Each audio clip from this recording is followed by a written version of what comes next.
Mi nuera dijo, ve a comprar comida, lleva mi coche. Pero yo sabía que había dañado los frenos del auto. Sonreí, acepté y en silencio le di las llaves a su madre. Y esa noche una llamada lo cambió todo. Hay momentos en la vida donde el tiempo se detiene, donde tu corazón late tan fuerte que puedes escucharlo en tus oídos, donde sabes con cada célula de tu cuerpo que lo que estás a punto de descubrir cambiará todo para siempre. Ese momento llegó para mí una noche de octubre en el garaje de mi propia casa, la casa que construí ladrillo por ladrillo junto a mi esposo hace 40 años. La casa donde crié a mi hijo, la casa que ahora se sentía como una prisión. Me llamo Soledad. Tengo 68 años y esa noche descubrí que mi nuera quería verme muerta. Eran las 11 de la noche, todos dormían. Yo no podía. Hacía meses que el sueño se me escapaba como agua entre los dedos. Llevaba puesta mi bata azul desgastada, esa que Esteban, mi difunto esposo, me regaló en nuestro último aniversario. Mis manos temblaban mientras sostenía una linterna pequeña que encontré en el cajón de la cocina. 6 horas antes, Valeria, mi nuera, me había pedido algo con esa sonrisa suya que ya no me engañaba. Esa sonrisa que usaba como máscara. Suegra, me dijo mientras se pintaba las uñas de rojo sangre en mesala. Necesito que vayas al supermercado mañana temprano. Lleva mi coche. El tuyo está tan viejo que da pena, ¿no crees? Además, el mío tiene aire acondicionado. Te hará bien. Algo en sus ojos brilló. No era amabilidad, era algo frío calculado. ¿Tu coche? Pregunté sorprendida. Valeria nunca me dejaba tocar nada suyo, ni su ropa, ni sus perfumes, mucho menos su auto. Sí, yo no lo voy a necesitar. Las llaves están en la mesita de la entrada. Y siguió pintándose las uñas como si nada, como si no acabara de ofrecerme algo que jamás me ofrecería. Ahí empezó la alarma en mi cabeza. Esa vocecita que a veces ignoramos porque no queremos parecer paranoicas, pero yo ya había aprendido a escucharla. Había aprendido a base de golpes, humillaciones y lágrimas tragadas en silencio. Esa noche, cuando todos roncaban, bajé al garaje. Mis pies descalzos sintieron el cemento frío. El garaje olía a aceite y a encierro. El coche de Valeria, un sedán gris plateado que presumía como si fuera un Mercedes cuando en realidad lo habían comprado a crédito con el dinero que yo les presté, estaba estacionado junto a mi vieja camioneta. Me agaché, pasé la linterna por debajo del coche y lo vi. Un charco pequeño de líquido, amarillento, aceitoso, líquido de frenos. Mi corazón se detuvo. Seguí con la linterna. La manguera que conecta el cilindro maestro con las ruedas delanteras tenía un corte. No era un corte accidental, no era desgaste, era limpio, preciso, hecho con algo filoso. Alguien había saboteado ese coche y Valeria me había pedido que lo manejara. Me senté en el piso frío del garaje con la espalda contra la pared y empecé a temblar, no de frío, de terror, de rabia, de una tristeza tan profunda que dolían los huesos. Mi nuera, la madre de mi nieto, la mujer que mi hijo había elegido para formar una familia. Esa mujer quería matarme. No era paranoia. No era mi imaginación. Era real, tan real como el líquido que goteaba lentamente sobre el cemento. ¿Cómo había llegado hasta aquí? ¿Cómo había permitido que mi vida se convirtiera en esto? Para entenderlo, tengo que llevarte 3 años atrás. Al día en que Valeria entró por primera vez a mi casa, perfumada, sonriente, vestida como si fuera a una fiesta, y yo, ingenua, le abrí la puerta con los brazos abiertos. Si hubiera sabido entonces lo que sé ahora, habría cerrado esa puerta con llave y tirado la llave al fondo de un pozo. Pero no lo hice y así comenzó mi descenso al infierno. Antes de continuar con lo que pasó después de ese descubrimiento en el garaje, antes de contarte cómo jugué mis cartas y devolví el golpe, necesito que entiendas algo. Esta historia es real, tan real como el aire que respiras. Y si te ha tocado vivir algo parecido, si conoces a alguien que esté pasando por un infierno silencioso dentro de su propia familia, quédate hasta el final, porque lo que hice después cambió todo y tal vez, solo tal vez, pueda ayudarte a ti también. Suscríbete al canal para que sigas conociendo historias como esta. Historias de mujeres que se negaron a ser pisoteadas, historias que necesitan ser contadas. Ahora sí, volvamos al principio. Al día en que conocí a la serpiente que casi me devora entera, 3 años antes de esa noche en el garaje, yo era otra mujer. No digo que fuera completamente feliz. Esteban, mi esposo, había muerto 5 años atrás de un infarto fulminante mientras regaba las bugambilias del jardín. Cayó entre las flores moradas que tanto amaba. Murió haciendo lo que le gustaba, decían las vecinas, para consolarme, pero yo me quedé sola, con una casa demasiado grande y un silencio que dolía. Tenía 63 años entonces. cabello canoso que me recogía en un chongo sencillo, arrugas que había ganado honestamente, trabajando, criando a mi hijo, cuidando a mis padres hasta su último aliento. Mi cuerpo ya no era el de una joven, pero tampoco estaba acabada. Caminaba todas las mañanas al mercado, cocinaba, limpiaba mi casa de arriba a abajo. Cada semana tenía mi rutina, mi paz. Esteban me dejó bien acomodada. La casa valuada en 4,5 millones de pesos. Un terreno en Cuernavaca que heredó de sus padres, valuado en casi 3 millones y ahorros modestos pero suficientes en el banco. No era rica, pero tampoco dependía de nadie. Y eso, créeme, es un lujo que muchas mujeres de mi edad no tienen. Mi hijo Rodrigo venía a visitarme cada domingo. Traía pan dulce de la panadería La Esperanza y nos sentábamos en la cocina a tomar café de olla. Hablábamos de su trabajo como ingeniero en una empresa de construcción. Me contaba de sus proyectos. Yo le preguntaba si comía bien, si descansaba lo suficiente, las cosas normales que una madre pregunta. Rodrigo tenía 35 años, moreno como su padre, alto, de manos grandes y callosas del trabajo. Un buen hombre, o eso creía yo. Un domingo de marzo llegó diferente. Traía los ojos brillosos, una sonrisa que no le cabía en la cara. Mamá, me dijo mientras yo servía el café. Conocí a alguien. Mi corazón dio un brinco de alegría. Por fin. Llevaba años esperando que mi hijo encontrara a alguien que formara su propia familia, que me diera nietos. Sí, cuéntame.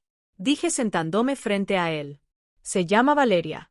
Tiene 28 años. Trabaja en marketing. Es mamá. Es increíble. Nunca había sentido algo así. Lo decía con tanta emoción que me contagió. Me habló de ella durante una hora, de cómo se conocieron en un gimnasio, de su risa, de lo inteligente que era, de lo hermosa. La quiero traer el próximo domingo para que la conozcas. ¿Te parece bien? Por supuesto, hijo. Esta es tu casa. Siempre será tu casa.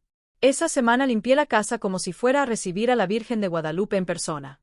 Compré flores frescas para la mesa del comedor. Hice mole poblano, el platillo que mejor me salía. Quería causar buena impresión. Quería que esa muchacha supiera que mi hijo venía de una familia decente. El domingo siguiente sonó el timbre a las 2 de la tarde. Abrí la puerta y ahí estaba ella. Valeria medía como 165. Delgada, demasiado delgada para mi gusto, de esas que se nota que no prueban las tortillas. Cabello largo, negro, lacio, con mechas color miel que brillaban bajo el sol. Llevaba unos jeans blancos ajustadísimos, una blusa sin mangas color rosa fucsia, tacones altos aunque fuera domingo, y más maquillaje del que yo me había puesto en toda mi vida. Olía a perfume caro, de esos que cuestan más de 1,000 pesos el frasco pequeño. Me extendió la mano. No me abrazó, solo la mano con las uñas perfectamente arregladas, pintadas de nude. Mucho gusto, señora Soledad. Rodrigo me ha contado tanto de usted. Su voz era dulce, demasiado dulce, como el jarabe para la tos. Pasen, pasen. Qué gusto conocerte, hija, dije sonriendo. Entran. Valeria recorrió la sala con la mirada. Vi cómo sus ojos se posaban en cada detalle. Los muebles de madera que Esteban y yo compramos hace 30 años, las cortinas bordadas a mano que hizo mi suegra, las fotos familiares en marcos de plata sobre el trinchador, el cuadro de la última cena en la pared principal. ¡Qué casa tan tradicional! Dijo tradicional. No dijo acogedora, no dijo bonita, tradicional, como si fuera un museo polvoriento. Gracias, respondí sin entender si era un cumplido o no. Durante la comida, Valeria apenas probó el mole. Está muy picoso para mí, dijo sonriendo. Rodrigo comió por los dos, elogiando mi sazón como siempre. Valeria hablaba mucho de su trabajo en una agencia de publicidad, de los clientes importantes que manejaba, de los eventos a los que iba, nombraba marcas de ropa, restaurantes, lugares que yo ni conocía. En un momento, mientras yo recogía los platos, escuché que le decía a Rodrigo en voz baja, pero no tan baja. Tu mamá debe sentirse sola en esta casa tan grande. Nunca ha pensado en venderla y comprarse algo más pequeño. Se me heló la sangre, pero Rodrigo respondió, mi mamá ama esta casa. Aquí está toda su vida. Claro, claro, dijo Valeria. Solo digo que debe ser mucho trabajo mantenerla. Cuando se fueron, Rodrigo me abrazó en la puerta. ¿Qué te pareció? Debí decirle la verdad, que algo en esa muchacha no me gustaba, que me parecía falsa, calculadora, pero vi su cara de enamorado y no pude. Si tú eres feliz, hijo, yo soy feliz. Mentira. La primera de muchas mentiras que me diría a mí misma en los siguientes años. Los meses siguientes, Rodrigo traía a Valeria cada vez más seguido. Ella seguía siendo amable, pero sus comentarios se volvían más filosos. Suegrita, ¿no te cansas de vivir sola en esta casota? Rodrigo me contó que tu esposo te dejó bien acomodada. ¡Qué suerte! ¿No? Esta zona ya no es lo que era. Hay colonias mucho más bonitas ahora. Y yo como tonta sonreía y no decía nada. Un día la encontré sola en mi recámara. Estaba viendo las fotos en mi buró. ¿Buscabas algo?, pregunté desde la puerta. Se sobresaltó. ¡Ay, suegra! Me perdí buscando el baño. ¡Qué fotos tan lindas! Este es el terreno de Cuernavaca del que habla Rodrigo. ¿Cómo sabía del terreno? Sí, respondí Sica. Debe valer una fortuna. Con la zona turística creciendo tanto, sonrió y salió de mi habitación. Esa noche no pude dormir. Algo estaba mal, muy mal, pero aún no sabía hasta qué punto. 6 meses después de conocerla, Rodrigo llegó con una noticia. Mamá, le pedí matrimonio a Valeria y dijo que sí. Debí llorar de alegría. En cambio, sentí un peso en el estómago. Felicidades, hijo, dije abrazándolo. Pero por dentro, una vocecita me gritaba. Cuidado, cuida a tu hijo, cuida tu casa. No le hice caso a esa voz y ese fue mi segundo gran error, porque lo que vino después fue peor de lo que jamás pude imaginar. La boda se convirtió en mi primera gran derrota. Valeria llegó un martes por la tarde a mi casa sin avisar. Traía una carpeta gruesa llena de papeles, revistas y una sonrisa que ya no intentaba disimular su ambición. Suegra, necesitamos hablar de la boda, dijo sentándose en mi sala como si fuera suya. Yo estaba preparando agua de Jamaica. Me sequé las manos en el delantal y me senté frente a ella. Claro, hija. Cuéntame qué tienen planeado. Abrió la carpeta. Sacó fotos de salones de fiestas que parecían palacios, menús con nombres en francés que ni entendía, vestidos que costaban lo que yo ganaba en meses cuando trabajaba. Mira, esto es lo que queremos. Un jardín en Cuernavaca con vista al valle.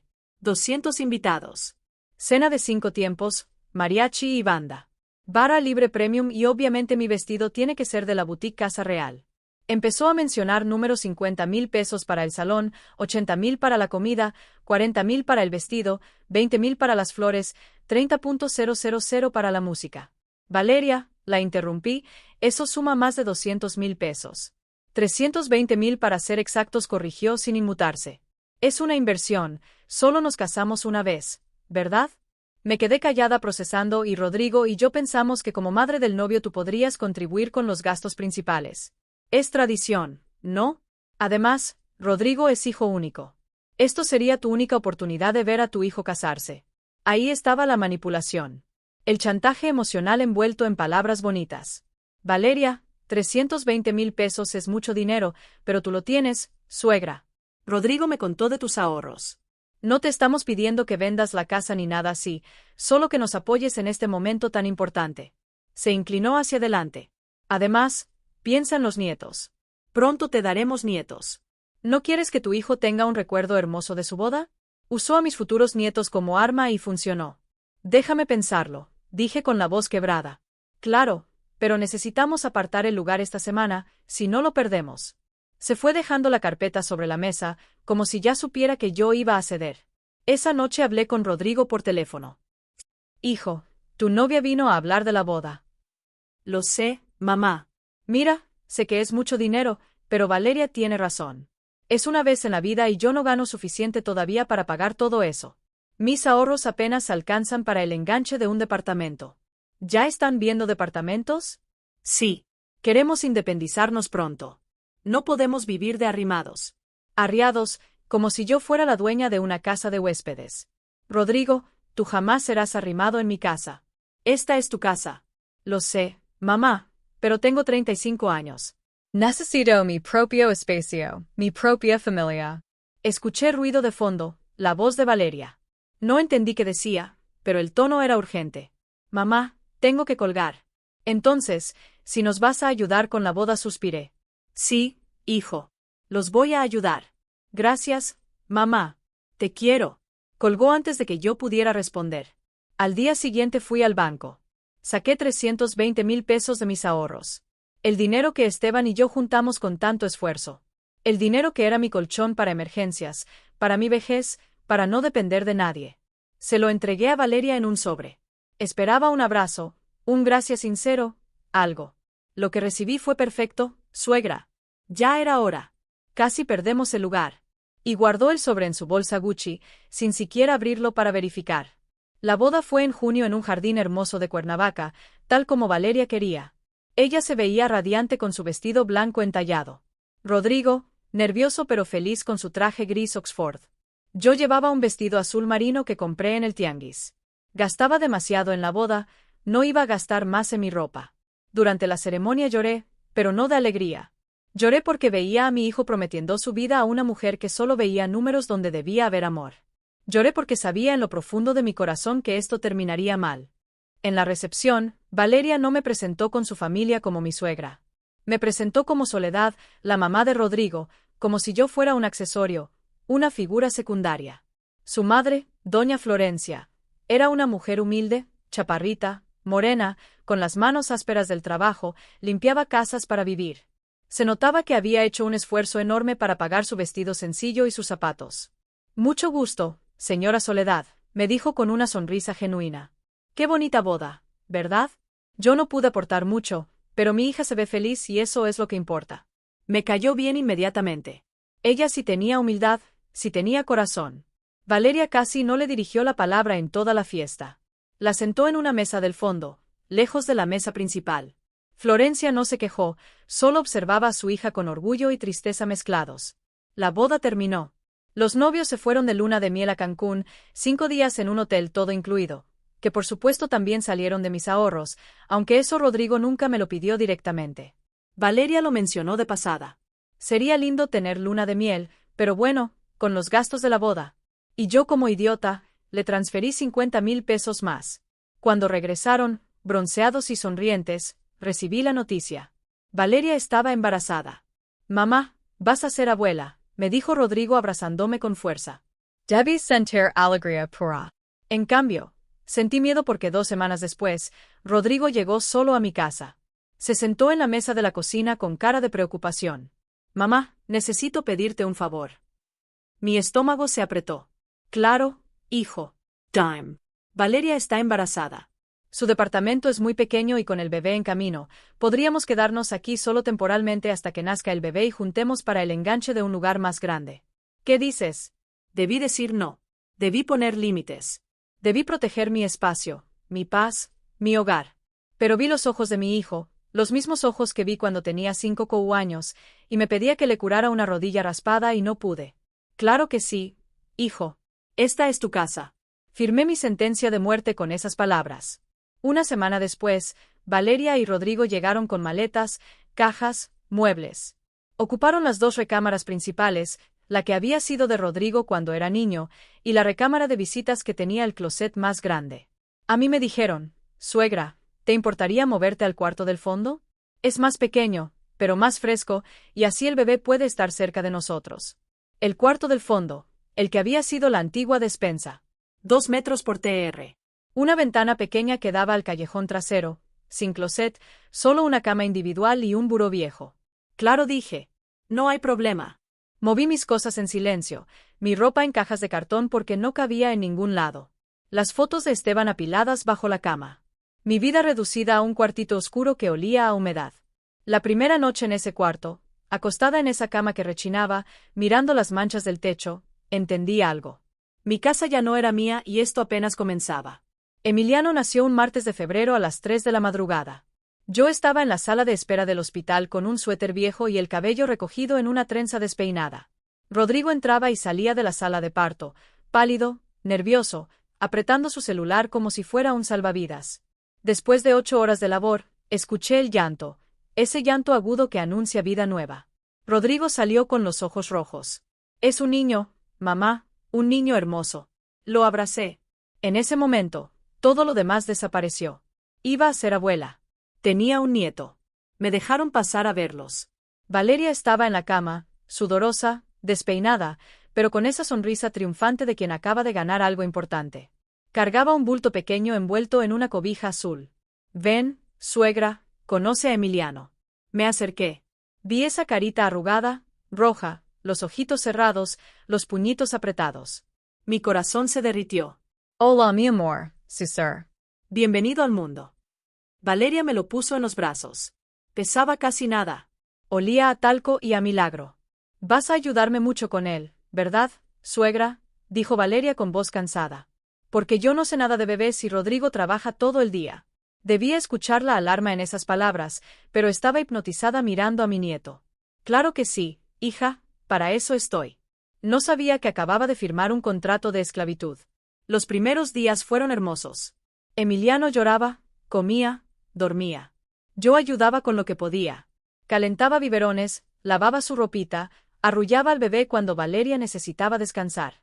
Pero la luna de miel duró una semana. Una noche Emiliano no paraba de llorar. Eran las 2 de la mañana.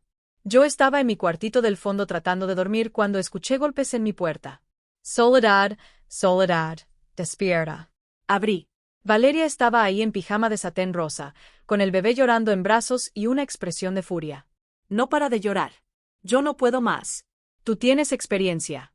Tú criaste a Rodrigo. Quédatelo. Me puso al bebé en los brazos y se fue a su recámara. Cerró la puerta con seguro. Me quedé ahí en el pasillo oscuro con mi nieto berreando, sin entender qué acababa de pasar. Lo llevé a mi cuartito. Le cambié el pañal. Estaba sucio. Lo preparé en biberón. Tenía hambre. Lo arrullé durante 1 hora hasta que se durmió en mis brazos. A las 5 de la mañana, cuando por fin lo dejé en su cunita y me metí a mi cama, apenas pude cerrar los ojos antes de que sonara mi alarma. Tenía que levantarme a preparar el desayuno. Esa fue la primera noche, pero no la última. Se convirtió en rutina. Valeria me despertaba cada noche. Soledad. El bebé y yo como autómata me levantaba. Cambiar pañales, preparar biberones, arrullar, lavar montañas de ropa de bebé que nunca se acababan, esterilizar mamaderas, limpiar el cuarto del bebé que Valeria ensuciaba y nunca recogía. Durante el día, mientras Emiliano dormía, Valeria veía televisión, se pintaba las uñas, hablaba por teléfono con sus amigas, salía a tomar aire y regresaba 3 horas después con bolsas de ropa nueva. Yo cocinaba, limpiaba, lavaba, planchaba, cuidaba al bebé. Rodrigo salía a las 7 de la mañana y regresaba a las 8 de la noche. Llegaba cansado, derrotado, con los hombros caídos. Cenaba lo que yo le dejaba tapado en la estufa, besaba a Emiliano dormido y se metía a su recámara. Un domingo intenté hablar con él. Hijo, necesito que hablemos. Estaba sentado en la sala viendo el fútbol con el volumen bajo para no despertar al bebé. Dime, mamá. Me senté a su lado, busqué las palabras correctas. Rodrigo, yo encantada ayudo con Emiliano. Es mi nieto y lo amo, pero siento que estoy haciendo todo. Valeria no se levanta en las noches, no cambia pañales, no cocina. Yo entiendo que tuvo un parto difícil, pero ya pasaron 3 meses y mamá, por favor, me interrumpió sin mirarme. Valeria tiene depresión posparto. ¿El doctor lo dijo? Fue al doctor, bueno, no oficialmente, pero ella lo siente. Está muy sensible y yo no puedo dejar el trabajo. Con el bebé los gastos se triplicaron. Si me pongo a discutir con ella, me va a volver loco. Tú tienes experiencia. Tú sabes cómo es esto. Solo te pido, ayúdanos un poco más. Solo un poco más hasta que ella se sienta mejor. Un poco más. Esas 3 palabras se convirtieron en mi cadena. Está bien, hijo. Pero no estaba bien. Nada estaba bien. Valeria dejó de llamarme suegra. Ahora solo era Soledad. Soledad. El desayuno. Soledad. Plancha esta blusa, la necesito para hoy. Soledad, lleva esto a la tintorería. Soledad, barre la sala, está llena de migajas, como si yo fuera su empleada. No, peor, a una empleada le pagan, le dan días libres, le dicen, gracias. Yo no recibía nada de eso. Una tarde, mientras doblaba ropa de bebé en la sala, escuché que Valeria hablaba por teléfono con alguien. Estaba en el patio, pero su voz atravesaba las paredes delgadas. Sí, amiga, te lo juro. Vivo como reina. Tengo quien cocine, limpie, cuide al bebé. Es como tener una nana gratis, pero mejor porque no le tienes que pagar. Y lo mejor es que Rodrigo cree que su mamá lo hace porque quiere. Dice que ella ama ayudar. Río, una risa aguda, burlona. Yo solo tengo que decir que estoy cansada y ella hace todo. Es lo mejor que me pudo pasar. Me quedé congelada con un pañal de bebé en las manos. Así me veía como una nana gratuita. Esa noche no cené, no tenía hambre. Me metí a mi cuartito, me senté en la cama y por primera vez en meses lloré. Lloré por Esteban, que me hubiera defendido. Lloré por la casa que ya no sentía mía. Lloré por el respeto que había perdido. Lloré por mi hijo que se había vuelto ciego. Pero sobre todo lloré por mí, por la mujer que fui y que ya no reconocía en el espejo. Tenía 65 años.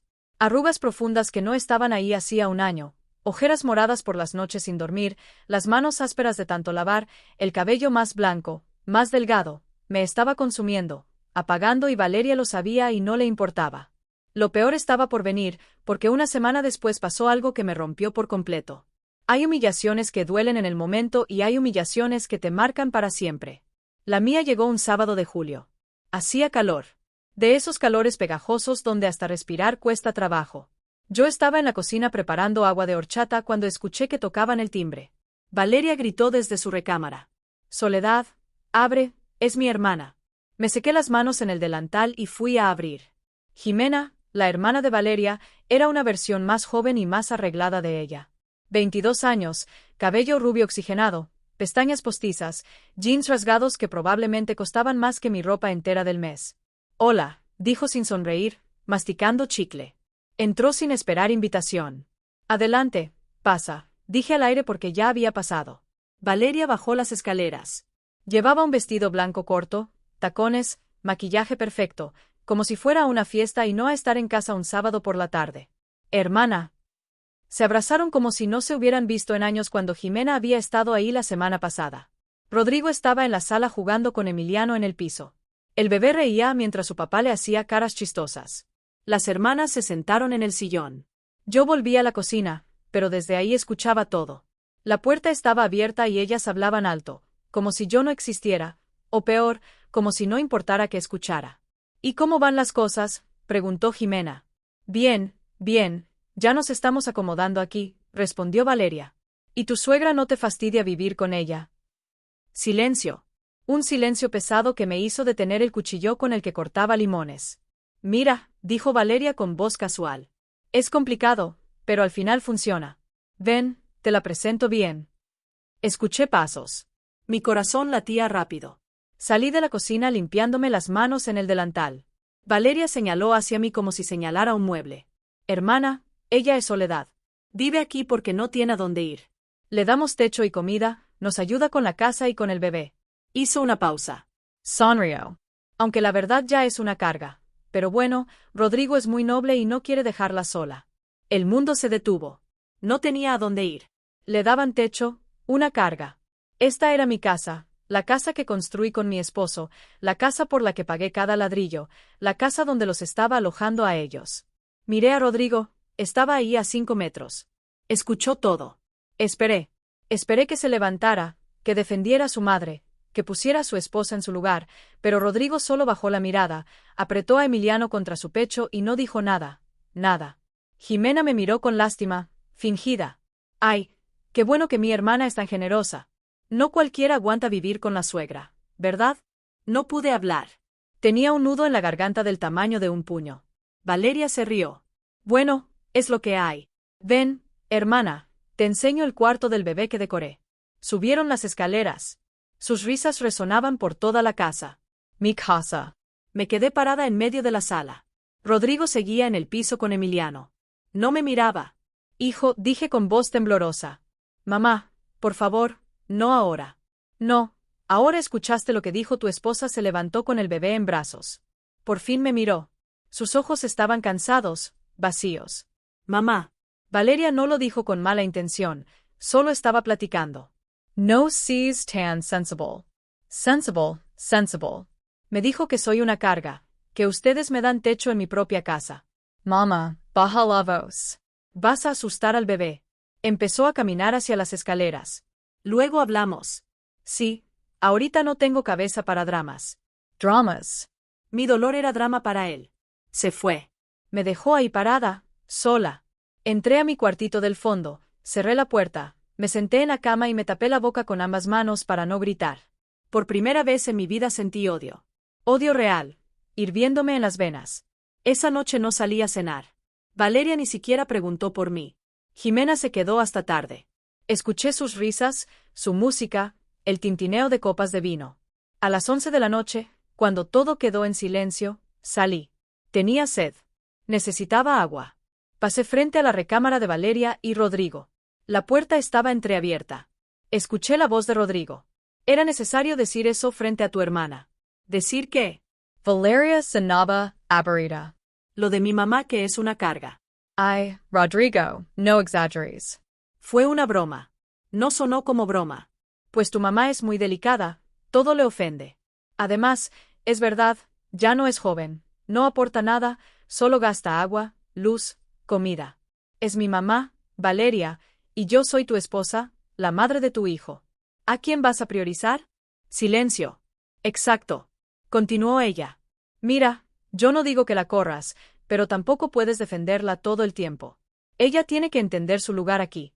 Su lugar en su propia casa. Me alejé antes de escuchar más. No tomé agua. Regresé a mi cuartito. Esa noche miré el techo durante horas, procesando, entendiendo. Mi hijo había elegido y no me eligió a mí. Los días siguientes fueron mecánicos. Yo hacía mi rutina como robot. Cocinar, limpiar, cuidar al bebé. No hablaba más de lo necesario. Una semana después fui a buscar algo en mi closet. Bueno, las cajas donde guardaba mi ropa en el cuartito. Quería ponerme las arracadas de oro blanco que Esteban me regaló en nuestro 25 aniversario. No me las ponía seguido, eran especiales, pesadas, elegantes, con pequeños diamantes incrustados. Me costó años convencerlo de comprármelas. Son muy caras, decía él. Pero en nuestro aniversario apareció con la cajita azul y los ojos brillosos. Te lo mereces todo, mi amor. Abrí mi joyero, un cofrecito de madera que Esteban me hizo a mano. Las arracadas no estaban. Revised de nuevo. Saqué todo. Los anillos de mi mamá, la cadena de mi primera comunión, los aretes baratos del tianguis, pero las arracadas de oro blanco no estaban. Valían 45,000 pesos. Las había tasado el año pasado. El corazón me latió fuerte. Revisé debajo de la cama, en las cajas, en cada rincón del cuartito. Nada, solo había una explicación. Alguien las tomó. Salí del cuarto. Valeria estaba en la sala pintándose las uñas mientras veía una novela. Emiliano dormía en su corralito. Valeria, ¿has visto unas arracadas de oro blanco? Estaban en mi joyero. Ni siquiera levantó la mirada de sus uñas. No, yo no me meto en tus cosas. Estaban ahí hace 2 semanas y ahora no están. Levanto la vista. Sus ojos eran fríos como hielo. ¿Me estás acusando de ladrona? No, yo solo pregunto. Rodrigo gritó. Rodrigo, ven. Mi hijo bajó las escaleras corriendo. ¿Qué pasa? Valeria se levantó. Ahora sí me miraba con furia teatral. Tu madre me está acusando de robarle sus arracadas. No, yo no dije eso. Empecé. Sí lo dijiste. Me preguntaste si las había visto, insinuando que yo las tomé. ¿Crees que necesito robar tus joyas viejas? Se señaló las orejas donde llevaba aretes de oro. Yo tengo mis propias cosas y de mejor calidad. Valeria, tranquila, dijo Rodrigo. Mamá, ¿qué pasó? Hijo, me faltan las arracadas que me regaló tu papá, las de oro blanco. Las guardaba en mi joyero y ya no están. Rodrigo suspiró. Esa clase de suspiro que te dice que ya perdiste antes de empezar. Mamá, tal vez las moviste y no te acuerdas o las guardaste en otro lado. Rodrigo, yo sé dónde guardo mis cosas. Entonces, ¿qué estás diciendo? ¿Que Valeria las robó? Yo no dije eso, pero lo estás insinuando, dijo Valeria cruzándose de brazos. ¿Sabes qué? Esto es el colmo. Yo aquí tratándote bien, dándote tu espacio y tú me acusas de ladrona. No lo voy a tolerar. Mamá. Rodrigo me tomó del hombro. Discúlpate con Valeria. El mundo se volvió borroso. ¿Qué? Disculpate. No puedes andar acusando a la gente sin pruebas. Mantengamos la paz. Sí, la paz. Siempre la paz, aunque fuera a costa de mi dignidad. Myra Valeria. Ella sonreía apenas una sonrisa de victoria. Treg saliva. Disculpa, Valeria, no quis insinuar nada. Más te vale, respondió. Y volvió a sentarse a pintarse las uñas. Subí a mi cuartito, cerré la puerta, me senté en el piso y algo dentro de mí murió ese día. La soledad sumisa, la soledad que toleraba, la soledad que confiaba. Esa mujer murió y en su lugar nació algo nuevo, algo silencioso, algo peligroso, una mujer que ya no tenía nada que perder. Los meses pasaron como agua turbia, espesa, pesada. Yo seguía mi rutina de zombie. Levantarme a las 6, preparar el desayuno, cuidar a Emiliano, limpiar, cocinar, lavar, acostarme tarde, dormir poco, repetir. Valeria cada vez me trataba peor. Ya ni siquiera disimulaba. Soledad, Esto está frío, hazlo de nuevo. Soledad, planchaste mal esta camisa. ¿Estás ciega o qué? Soledad, el bebé huele a sucio. ¿No lo bañaste hoy? Y yo callaba, obedecía como perro amaestrado. Rodrigo casi no estaba, salía antes del amanecer y regresaba cuando Emiliano ya dormía. Los fines de semana se encerraba en su recámara con pretextos de trabajo atrasado. Mi hijo se estaba escondiendo de mí, de la realidad, de su propia cobardía. Un martes de noviembre, Emiliano tenía fiebre, nada grave, pero lloraba sin parar. Valeria se había ido al salón de belleza, dejándome con el bebé enfermo. Si empeora, llévalo al doctor, me ordenó antes de salir. Y llama a Rodrigo para que pague la consulta. Pasé la mañana arrullando a mi nieto. Le puse compresas de agua tibia en la frente. Le di su medicina. Poco a poco la fiebre bajó y se quedó dormido en mis brazos. Lo llevé a su cunita, pero antes de salir del cuarto recordé que Valeria me había pedido que buscara el termómetro digital. Debe estar en mi buró, había dicho. Entré a su recámara, la cama sin hacer, ropa tirada por todos lados, botellas de perfume caro sobre el tocador, bolsas de tiendas departamentales en las esquinas. Abrí el cajón del buró y mi mundo cambió. Ahí, entre pañuelos desechables y cremas de manos, había documentos. Mi corazón empezó a latir rápido. No debía estar fisgoneando, pero algo me decía que mirara. Saqué los papeles, mis manos temblaban. El primero era un avalúo reciente de mi casa con fecha de hace 3 semanas. 4.600.000 pesos era el valor actualizado. El segundo era una cotización de una notaría. Traspaso de propiedad, honorarios, 85.000 pesos. El tercero me heló la sangre. Era un borrador de contrato de compraventa. La casa, mi casa, a nombre de Valeria Montserrat Ruiz Salazar, no de Rodrigo, de Valeria. Seguí leyendo con los ojos nublados por lágrimas que no sabía si eran de rabia o de tristeza. La vendedora Soledad Ramírez, viuda de Ortega, cede todos los derechos de la propiedad ubicada en había una cifra, 800.000 pesos. 800.000 por una casa que valía más de 4 millones. Leyendo más abajo entendí el plan. Era un convenio familiar donde yo supuestamente vendía la casa por esa cantidad ridícula, a cambio de que ellos me cuidaran en mi vejez. Pero el dinero nunca llegaría a mí porque había una cláusula donde ese dinero se usaría para comprarme un departamento pequeño adecuado para una persona mayor. Traduction. Me quitarían mi casa, me darían un departamentito barato y se quedarían con la diferencia. Y con el terreno de Cuernavaca ni se molestaron en hacer borrador. Había una nota escrita a mano por Valeria. Terreno en Cuernavaca, vender directamente después. Vuado en 2.8. Buscar comprador directo para evitar impuestos. Sentí que el piso se movía bajo mis pies. Saqué mi celular. Con manos temblorosas. Fotografié cada documento, cada página, cada nota. Guardé todo exactamente como estaba. Cerré el cajón, salí de la recámara, fui a mi cuartito, me senté en la cama, miré las fotos en mi teléfono una y otra vez. No era paranoia, no era mi imaginación. Valeria quería robarme todo, mi casa, mi terreno, mi patrimonio. Y lo peor, Rodrigo tenía que saberlo porque esos documentos no se hacen solos. Había que ir a la notaría, pedir avalúos, firmar cotizaciones. Mi hijo estaba en el plan o era tan cobarde que dejaba que su esposa hiciera lo que quisiera. No sé cuál de las dos opciones dolía más. Esa noche, cuando Rodrigo llegó del trabajo, lo esperé en la cocina. Valeria estaba arriba bañando a Emiliano. Hijo, necesitamos hablar. Mamá, estoy cansado. ¿Puede esperar? No, no puede esperar. Se sentó frente a mí con cara de fastidio, como si yo fuera un trámite pendiente. Rodrigo, ustedes planean quedarse aquí para siempre. Dudó. Mamá, no empieces con eso. Responding. ¿Cuánto tiempo más van a vivir aquí? Suspiró. Se talló los ojos. La verdad, mamá, no lo sé. Los departamentos están carísimos. Con el bebé los gastos son muchos. Estamos ahorrando. Pero, ¿y qué pasa con esta casa? ¿Qué pasa con ella? Es muy grande para mí sola, ¿no crees? Levanto la vista.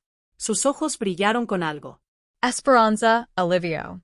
Bueno, sí, Valeria y yo hemos estado pensando en eso. Esta casa es demasiado grande para una sola persona y con los gastos de mantenimiento, la luz, el agua. Se inclinó hacia adelante. Mamá, hemos pensado que tal vez sería bueno que la vendieras. Ahí estaba, sin anestesia. Venderla. Sí. Y con ese dinero podrías comprarte un departamento pequeño, algo cómodo, sin escaleras, más seguro para ti y lo que sobre lo podrías invertir o guardar para tu vejez. Nosotros podríamos independizarnos también. Sería bueno para todos. Hablaba rápido, como si lo hubiera ensayado, como si fueran palabras de Valeria saliendo de su boca. ¿Y ustedes qué harían? ¿Buscaríamos una casa propia o un departamento más grande? No lo sé. Aún no lo hemos decidido. Mentiroso. Mentiroso, cobarde. Ya veo. Dije con voz tranquila. Demasiado tranquila. ¿Y cuándo pensabas decirme esto? Te lo estoy diciendo ahora, mamá. No es una orden, solo es una sugerencia para que lo pienses. Sonreí. Una sonrisa que no llegó a mis ojos. Lo voy a pensar, hijo. Se relajó. Gracias, mamá. Sabía que lo entenderías. Se levantó y subió las escaleras. Me quedé sentada en la cocina. En la cocina donde preparé miles de comidas para él, donde curé sus rodillas raspadas cuando era niño, donde celebramos sus cumpleaños, sus graduaciones, sus triunfos. Y ahora me pedía que me fuera. Esa noche no dormí. Miré el techo, pensé, calculé, planeé, porque algo se rompió dentro de mí esa noche.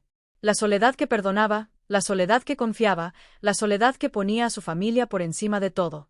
Esa mujer murió y en su lugar nació una mujer que había aprendido la lección más dura. Cuando te quitan todo, lo único que te queda es la astucia. Y yo, que había sido tonta por 3 años, estaba lista para dejar de serlo. Valeria y Rodrigo querían jugar sucio. Perfecto. Yo les enseñaría cómo se juega cuando una mujer mayor decide que ya no tiene nada que perder. Porque ellos cometieron un error fatal. Subestimaron a la vieja. Al día siguiente desperté diferente. No más sumisa, no más callada, no más idiota, pero tampoco iba a confrontarlos directamente. Eso sería un error. Valeria era manipuladora profesional. Rodrigo estaba bajo su control. Si los enfrentaba, me harían quedar como la suegra amargada, la vieja loca, la que causa problemas. No, tenía que ser inteligente. Desayuné con ellos como si nada. Sonreí. Serví el café. Le di a Emiliano su papilla mientras Valeria revisaba su celular y Rodrigo leía el periódico. ¿Pensaste en lo que hablamos ayer, mamá? Preguntó Rodrigo sin levantar la vista del periódico. Sí, hijo, me parece razonable. Déjame averiguar algunas cosas primero.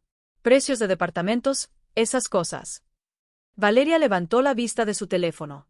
Me miró con sorpresa, apenas disimulada. ¿En serio, suegra? Qué bueno que lo veas con madurez. Te va a hacer bien un cambio. Sonreí. Sí, hija. Tienes razón. Casi me atragan con mi propia falsedad. Pero funcionó. Valeria volvió a su teléfono satisfecha. Esperé a que ambos salieran. Rodrigo al trabajo, Valeria a su clase de yoga que nunca se perdía. Me quedé sola con Emiliano, lo puse en su corralito con sus juguetes y saqué mi celular. Busqué un número que no marcaba desde hacía años. Estela, mi comadre, mi amiga de más de 40 años. Nos conocimos cuando nuestros hijos estaban en la primaria. Ella había sido abogada. Se jubiló hace 5 años, pero seguía siendo la mujer más aguda que conocía. El teléfono sonó 3 veces. Bueno, Estela, soy Sol. Soledad, qué milagro. Hace meses que no sé de ti. ¿Cómo estás? Mi voz se quebró. Necesito tu ayuda. Silencio al otro lado. Luego, con voz seria. ¿Qué pasó? No puedo hablar por teléfono. ¿Puedes venir? Voy para allá. Estela llegó 1 hora después, alta, delgada, con el cabello corto y blanco, lentes de pasta gruesa y esa mirada que siempre veía más allá de las palabras. Nos sentamos en el pequeño jardín trasero que nadie usaba. Emiliano dormía su siesta. Le conté todo, cada detalle, desde la boda hasta los documentos en el buró. Estela no me interrumpió, solo escuchaba asintiendo de vez en cuando con la mandíbula cada vez más apretada. Cuando terminé hubo un silencio largo. Hija de la chingada, dijo finalmente. Estela nunca decía groserías. Eso me mostró qué tan enojada estaba. No sé qué hacer, Estela. Es mi hijo, pero me está traicionando. Tu hijo es un cobarde. Perdóname que te lo diga así, pero es la verdad. Se quitó los lentes y se frotó los ojos. Esa mujer es una estafadora y tu hijo o es su cómplice o es tan idiota que no ve lo que está pasando frente a sus narices. ¿Qué hago? Estela se puso los lentes de nuevo. Su mirada era dura, calculadora. La mirada de la abogada que fue. Primero, esa casa está a tu nombre, ¿verdad? Sí.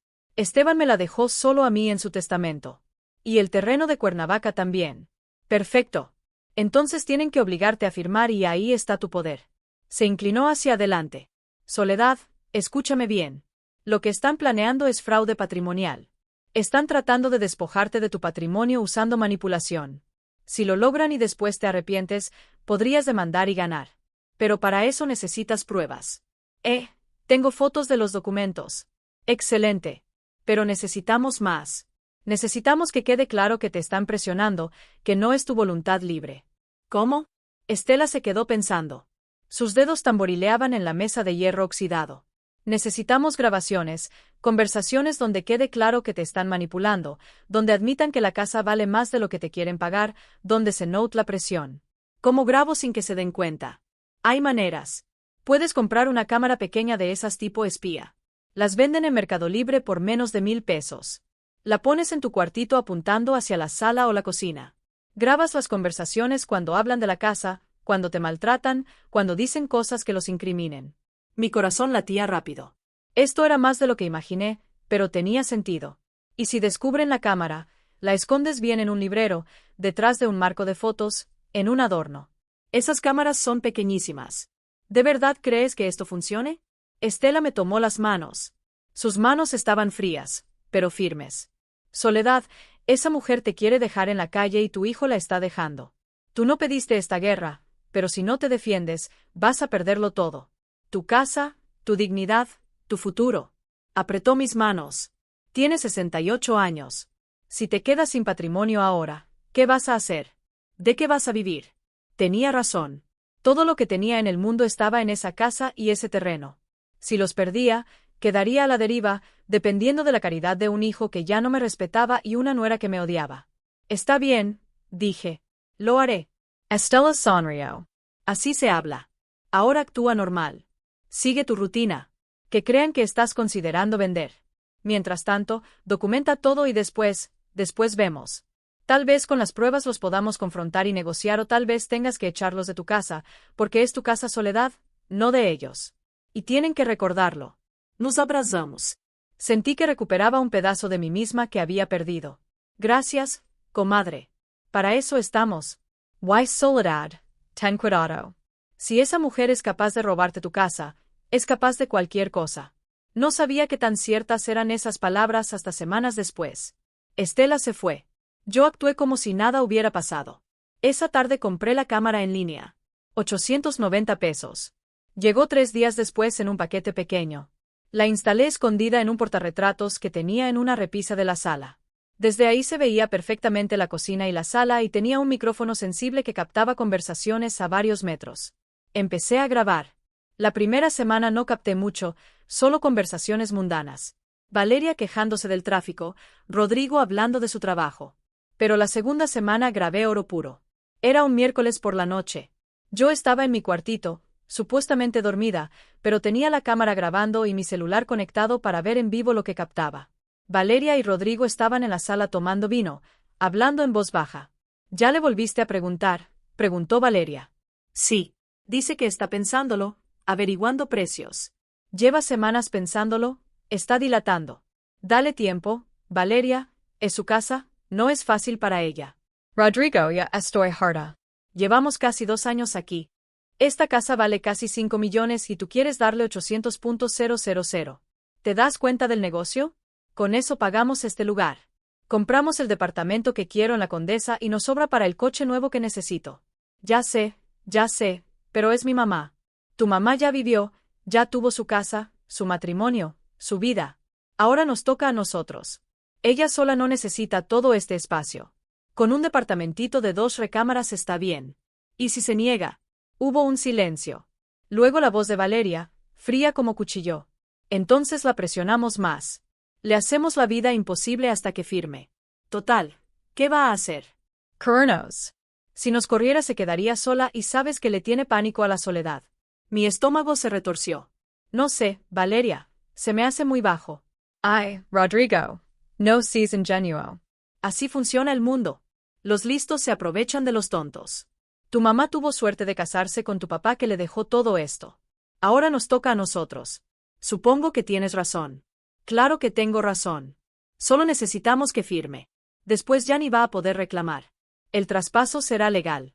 Y si se arrepiente, ¿qué va a hacer? Demandarnos. ¿Con qué dinero? No tiene para un abogado.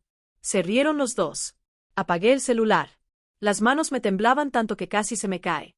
Los tenía. Los tenía confesando su plan, admitiendo que querían estafarme. A la mañana siguiente le mandé el video a Estela. Me llamó una hora después. Soledad, esto es perfecto. Con esto podemos demostrar intención de fraude. Si llega a juicio, tú ganas. Pero hizo una pausa. Ten mucho cuidado. Esa mujer es peligrosa y no sabemos hasta dónde es capaz de llegar. Debí escucharla. Debí tener más cuidado porque lo que Valeria planeó después casi me cuesta la vida. Pasaron 2 semanas más. Yo seguía grabando, actuando normal, sonriendo cuando debía, callando cuando me insultaban, pero por dentro algo había cambiado. Ya no era la misma. Valeria notó que yo no cedía con lo de la casa. Cada vez que Rodrigo sacaba el tema, yo decía, estoy averiguando, dame más tiempo. Y eso la estaba desesperando. Empecé a notar cosas raras. Valeria salía más seguido. A veces volvía con bolsas de compras, otras veces llegaba con olor a cigarro, aunque ella no fumaba.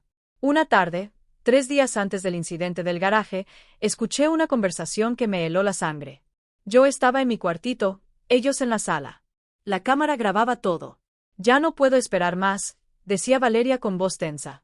Tu madre tiene que firmar esas escrituras o vamos a buscar otra manera. ¿Qué otra manera? Preguntó Rodrigo con voz cansada. No sé, pero algo se nos tiene que ocurrir. Llevamos 2 años viviendo aquí, 2 años aguantándola. Y ahora que estamos a punto de conseguir lo que queremos, se hace la difícil. Valeria, dale tiempo, la voy a convencer. Tiempo. Ya perdimos suficiente tiempo. Hubo un silencio. Luego ella continuó con voz más baja. Necesitamos que ella se sienta vulnerable, que entienda que nos necesita, que sin nosotros estaría perdida. ¿Qué propones? Ya veremos. Pero algo tiene que pasar para que entienda. No escuché más.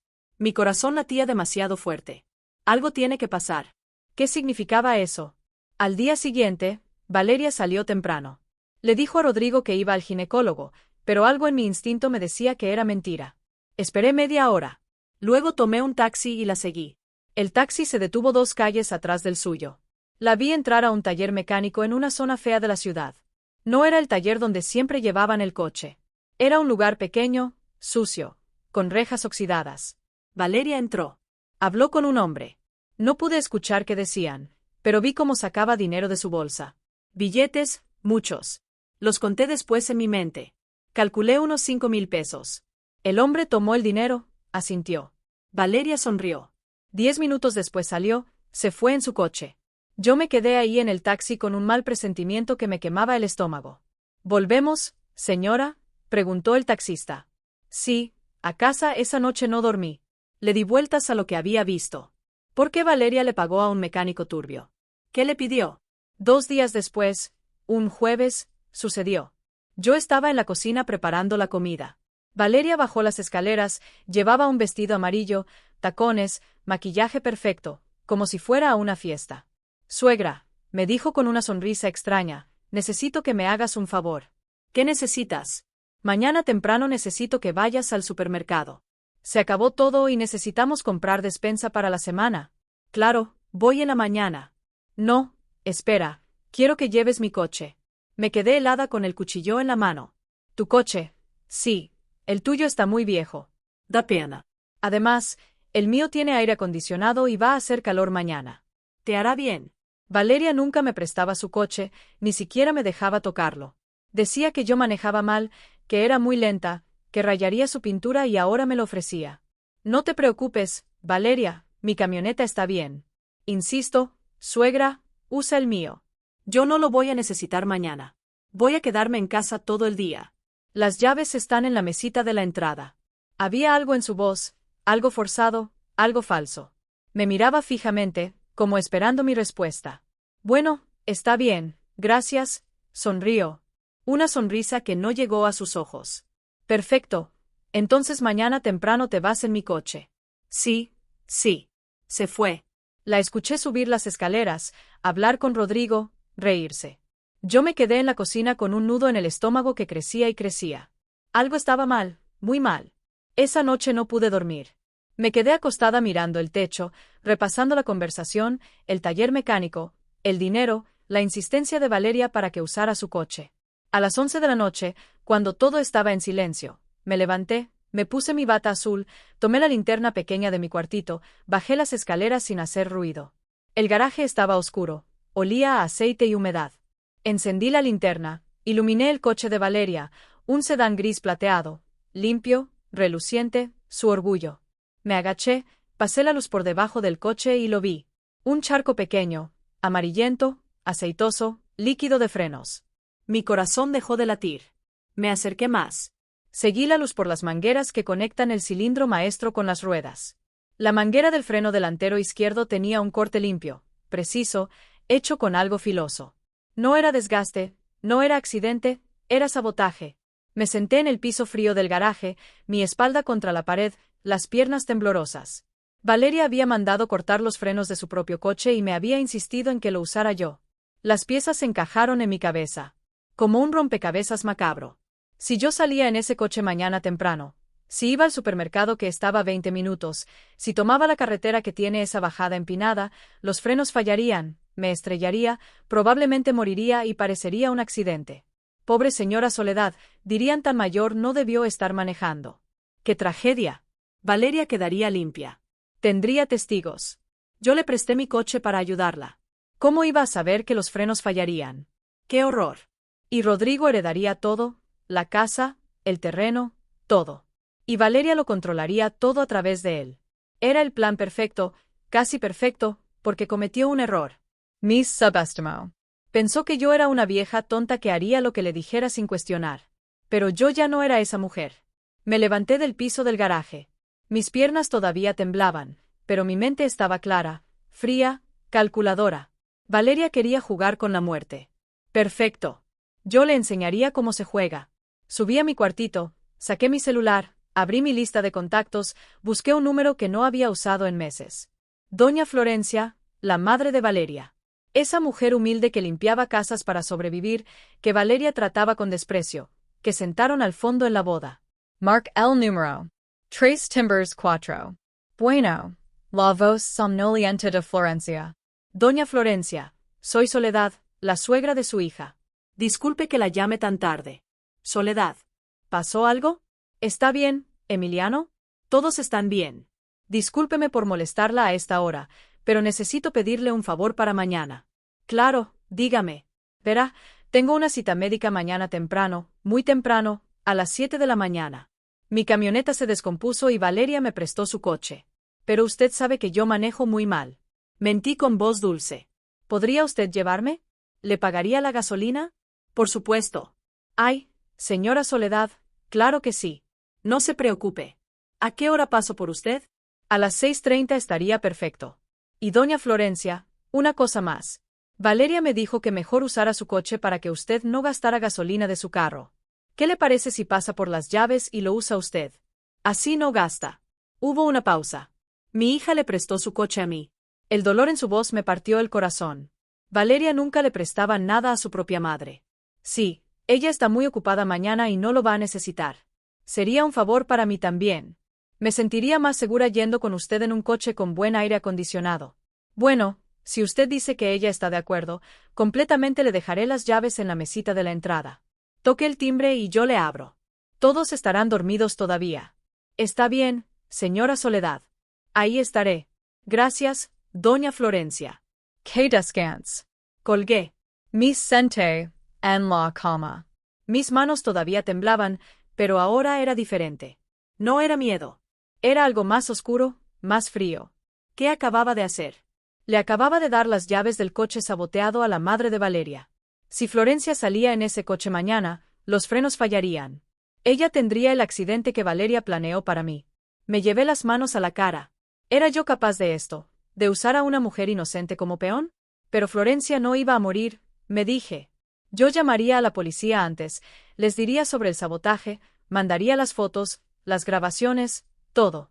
Esto era solo para exponer a Valeria. Para que quedara claro que ella cortó esos frenos para matarme a mí o a quien fuera que manejara ese coche. Esa era la pregunta que la destruiría. Me acosté en la cama. No dormí en toda la noche. Solo esperé. Esperé a que amaneciera, a que llegara el día que cambiaría todo para siempre. El día en que Valeria descubriría que hasta las víctimas más silenciosas tienen garras. Esa noche fue la más larga de mi vida. Me quedé acostada en mi cama con los ojos abiertos, mirando las sombras que la luz de la calle proyectaba en el techo. Miment era un torbellino. ¿Qué había hecho? ¿Realmente iba a dejar que Florencia subiera a ese coche? Pero entonces recordaba las humillaciones, los insultos, el plan para robarme mi casa y ahora esto, intentar matarme. Valeria cruzó una línea. Ya no era solo dinero, era mi vida. A las 5 de la mañana me levanté, me vestí con un pantalón de mezclilla viejo y una blusa gris. Me recogí el cabello. Mis manos seguían temblando. Bajé a la cocina, puse café. Necesitaba estar alerta. Saqué mi celular, busqué el número de Estela, escribí un mensaje. Comadre, si no sabes de mí, en las próximas horas hay un sobre amarillo escondido bajo el colchón de mi cama. Ahí está todo. Los documentos, las grabaciones, las fotos. Entrégalo a la policía. No envié el mensaje todavía, solo lo dejé listo. A las 6:15 escuché ruidos arriba. Valeria se estaba levantando. Mi corazón latía como tambor. Escuché sus pasos en las escaleras. Entró a la cocina. Llevaba una bata de satén rosa, el cabello suelto, sin maquillaje aún. Buenos días, suegra. Qué temprano te levantaste. Buenos días, Valeria. No pude dormir bien. Ah, se sirvió café. ¿Ya vas a ir al súper? Sí, en un ratito. En mi coche, ¿verdad? Sus ojos me taladraban buscando algo. Sospecha, duda. Sí, gracias por prestármelo. Sonrió. De nada. Maneja con cuidado.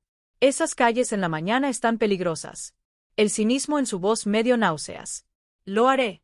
Se fue, subió de nuevo a su recámara. A las 6:30 exactas sonó el timbre. Me asomé por la ventana. Era Florencia. Llegó en su coche viejo un Tsuru blanco lleno de abolladuras. Abrí la puerta antes de que tocara el timbre de nuevo. Buenos días, doña Florencia, susurré. Buenos días, señora Soledad. Traía un suéter tejido, pantalones de poliéster, zapatos cómodos, el rostro cansado de quien ha trabajado toda su vida. Le entregué las llaves del coche de Valeria. Aquí están. El coche está en el garaje. Muchas gracias por hacer esto. Florencia tomó las llaves como si fueran de oro. Sus ojos brillaron. De verdad, mi hija dijo que podía usar su coche. Mentí directamente, mirándola a los ojos. Sí, me lo dijo anoche, que no habría problema. Es que ella nunca me presta nada, ni siquiera me invita a su casa cuando vienen a visitarme al rancho.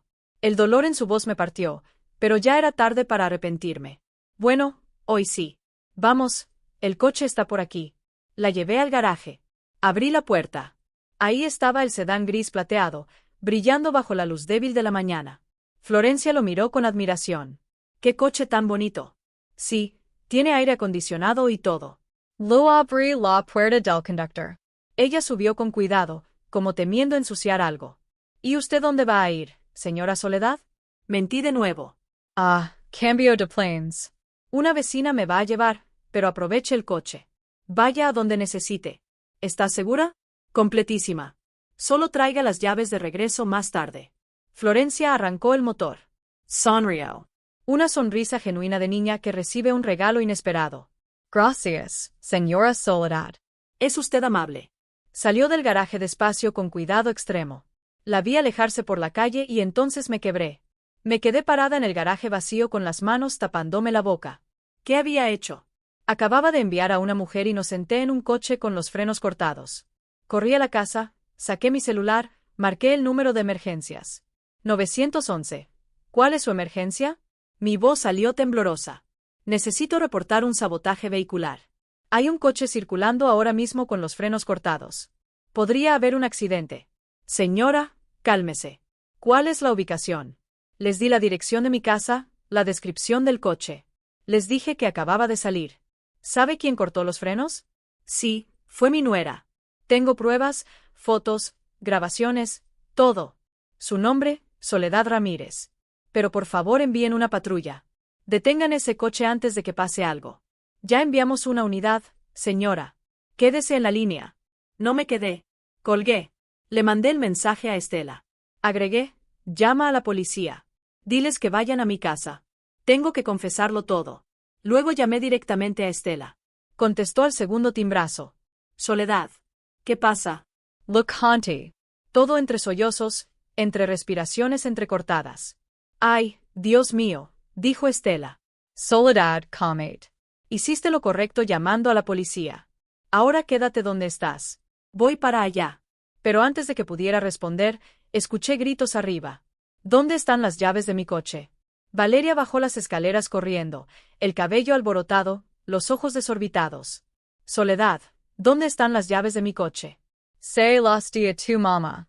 Se quedó congelada, pálida. ¿Qué? Tu mamá vino por mí para llevarme al médico. Le di las llaves de tu coche como me dijiste. Yo nunca dije eso. Era para que tú lo usaras. Su voz era histeria pura, pánico real. ¿Por qué te alteras tanto, Valeria? Es solo un coche. No, no, no. Se llevó las manos a la cabeza. Necesito hablarle. Necesito detenerla. Sacó su celular, marcó. Lo puso en altavoz sin darse cuenta. Bueno, la voz de Florencia se escuchaba tranquila, feliz incluso. Mamá, ¿dónde estás? Voy en tu coche, mi hija. Qué bonito está. Soledad me lo prestó. Voy de camino a membar el coche ahora. ¿Qué? ¿Por qué los frenos? El coche tiene un problema con los frenos. Hubo un silencio. Luego la voz de Florencia, ya no tan tranquila. ¿Qué dices? Para el coche, mamá, usa el freno de mano. No uses el pedal. Y entonces se escuchó un grito, el sonido de llantas chirriando, el estruendo metálico de un impacto y después silencio. El teléfono seguía conectado. Se escuchaba el claxon atascado, gente gritando a lo lejos. Valeria se quedó congelada. El celular cayó de su mano. Rodrigo bajó corriendo. ¿Qué pasó? ¿Qué son esos gritos? Valeria no podía hablar, solo miraba el celular en el piso. Yo lo recogí. Hablé con voz clara. Doña Florencia, ¿me escucha? Nada, solo el claxon y sirenas acercándose. Voltee a ver Valeria. Sus ojos estaban llenos de lágrimas de horror. Tú cortaste los frenos, dije. No era pregunta, era afirmación. Los cortaste para matarme a mí, pero tu mamá subió al coche. Rodrigo me miró sin entender. ¿De qué hablas? Pregúntale a tu esposa por qué llevó su coche a un taller en la zona industrial hace días. Pregúntale cuánto dinero le pagó al mecánico. Pregúntale por qué insistió tanto en que yo usara su coche hoy. Valeria se dejó caer en el sillón. Lloraba, gritaba. No, no era para ella. Era para ti. Se suponía que eras tú. El silencio fue absoluto. Rodrigo la miraba como si fuera una desconocida. ¿Qué dijiste? Valeria se dio cuenta de lo que acababa de confesar. Se tapó la boca, pero ya era tarde. En ese momento llegó la policía. 2 patrullas, 4 oficiales tocaron la puerta con fuerza. Policia, Abraham. Les abrí. Yo hice la llamada. ¿Usted es Soledad Ramírez? Sí. Necesitamos hablar con todos los presentes. Hubo un accidente automovilístico y tenemos un reporte de sabotaje intencional. Señalé a Valeria. Ella cortó los frenos. Yo tengo pruebas. Los siguientes minutos fueron caos, los policías haciendo preguntas. Valeria gritando que todo era un malentendido. Rodrigo en shock absoluto, sin poder articular palabra. Mi celular sonó un número desconocido. Bueno, ¿es usted familiar de Florencia Ruiz? Soy la suegra de su hija. Hubo un accidente. Está siendo trasladada al Hospital General. Su condición es grave. Las piernas me fallaron. Me senté en el piso. Grave. Florencia estaba grave. Por mi culpa. El hospital olía a desinfectante y desesperación. Yo estaba sentada en una silla de plástico duro en la sala de espera. Mis manos temblaban, mi cabeza daba vueltas. La policía nos había pedido que fuéramos todos al hospital. Valeria iba en una patrulla esposada, llorando histérica. Rodrigo iba en otra, sin esposas, pero con la mirada perdida de quien acaba de ver su vida desmoronarse. Yo fui con Estela, que llegó justo cuando nos estaban subiendo a los coches policiales. Yo la llevo, les dijo a los oficiales, mostrando su credencial de abogada jubilada. Es mi representada. En el coche, Estela no me juzgó, solo me tomó la mano. Hiciste lo que tenías que hacer para sobrevivir, me dijo. Pero yo no me sentía como sobreviviente, me sentía como asesina. Llevábamos 2 horas esperando. Los médicos no salían, no había noticias. Rodrigo estaba sentado en el otro extremo de la sala.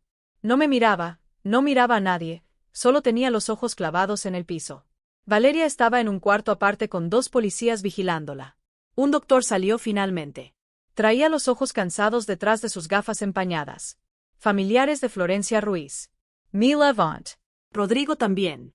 Yo soy la suegra de su hija. Dije con voz quebrada. ¿Y usted? Soy el esposo de su hija, respondió Rodrigo. El doctor suspiró. La señora Ruiz sufrió traumatismo cráneoencefálico severo, fractura de costillas y hemorragia interna. Está en cirugía ahora mismo. Su condición es crítica. Las próximas horas son decisivas. Sentí que me ahogaba. Va a vivir. No lo sabemos todavía. Estamos haciendo todo lo posible. Se fue dejándonos con el silencio más pesado del mundo.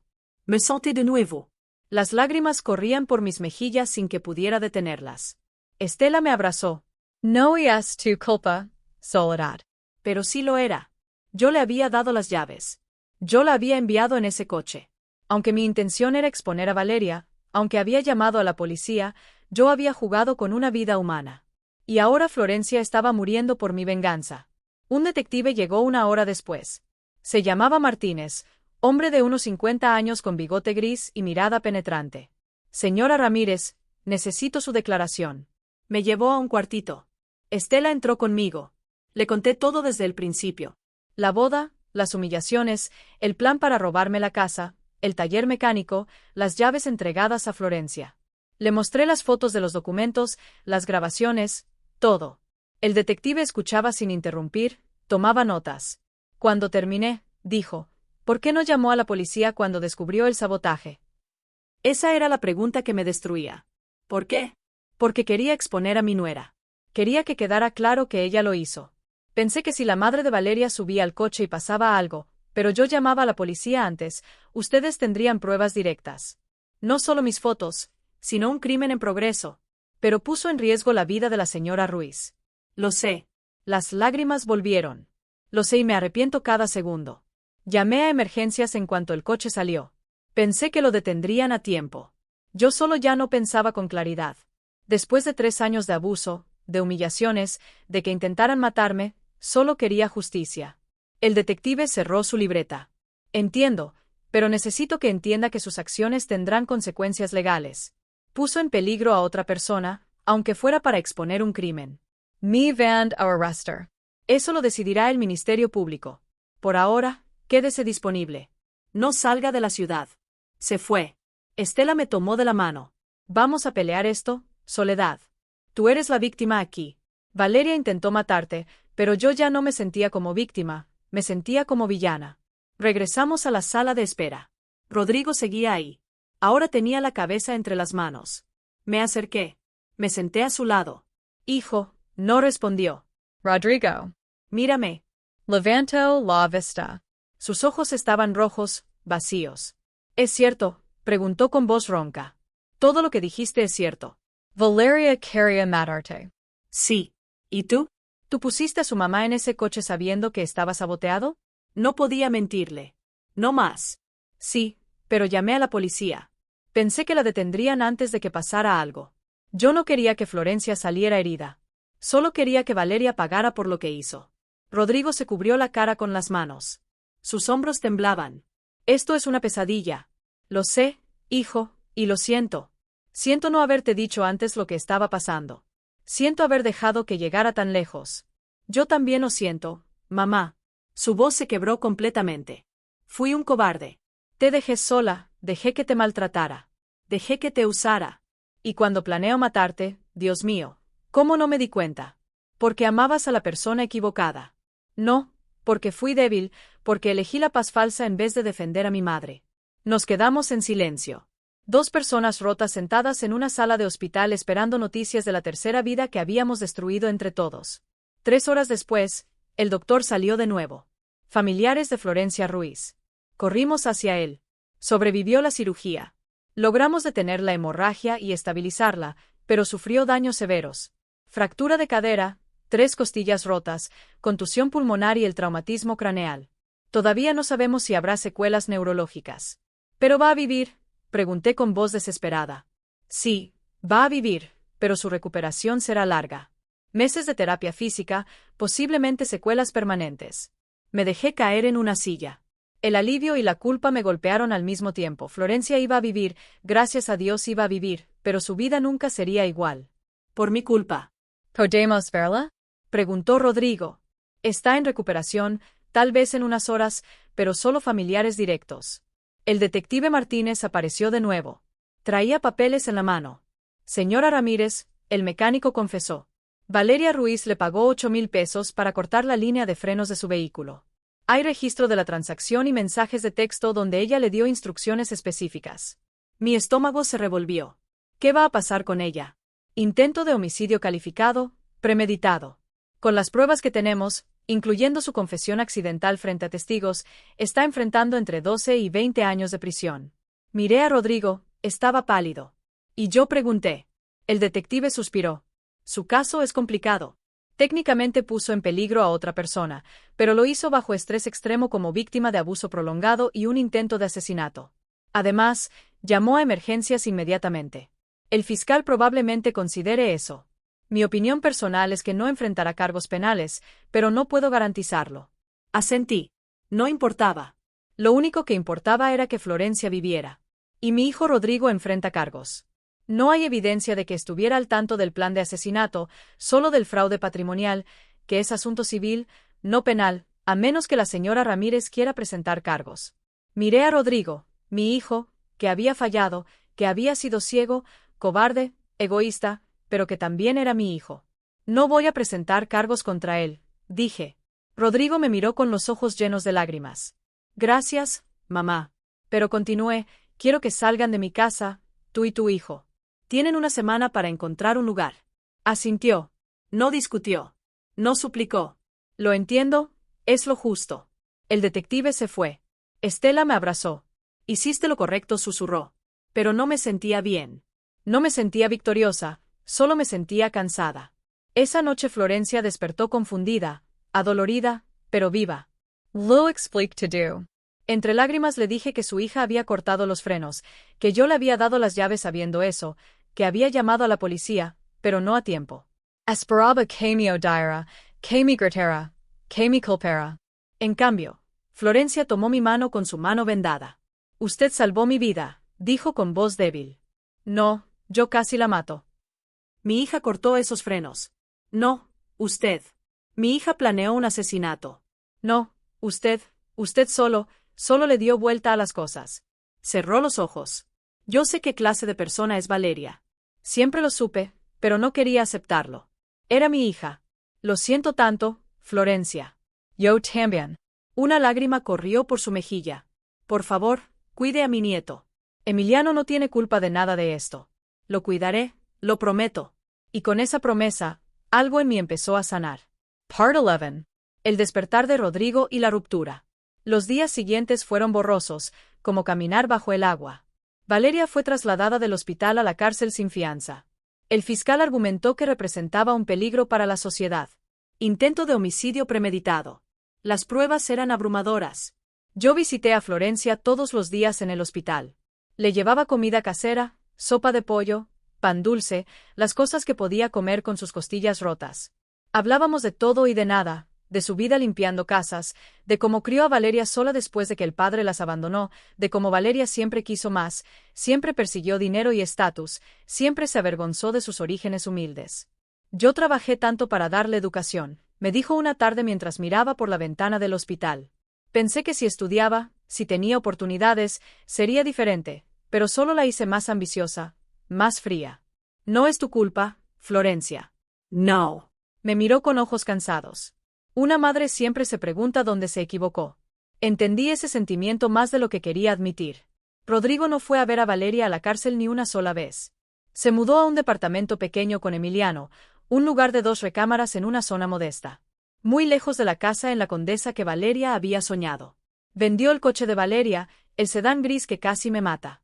Lo vendió por partes a un desguazadero. Me dijo que no soportaba verlo. Una tarde llegó a mi casa, tocó la puerta como visita, ya no tenía llaves. Abrí. Traía a Emiliano en brazos. Mi nieto había crecido. Ya tenía casi 2 años. Caminaba tambaleándose. Decía palabras sueltas. Mamá, ¿podemos hablar? Los dejé pasar. Prepare café. Emiliano jugaba en la sala con unos bloques de madera que Esteban le había hecho a Rodrigo hace 30 años. Nos sentamos en la mesa de la cocina, la misma mesa donde habíamos compartido miles de desayunos cuando él era niño. Rodrigo no podía mirarme a los ojos. Mamá, vengo a pedirte perdón. Rodrigo, no, déjame decirlo, por favor. Levanta la vista. Sus ojos estaban rojos, hinchados de tanto llorar. Fui un cobarde. Te fallé de todas las maneras posibles. Te dejé ser maltratada en tu propia casa. Deje que Valeria te usara, te humilara, te robara. Y cuando planeó matarte, su voz se quebró. Mama, yo debí protegerte. Eras mi madre. Me criaste sola después de que papá murió. Trabajaste para darme todo y yo te pagué dejándote ser esclava en tu propia casa. Las lágrimas corrían libremente por su rostro. Yo sabía que Valeria era manipuladora. Lo sabía, pero era más fácil no ver. Era más fácil dejarla hacer lo que quisiera para mantener la paz.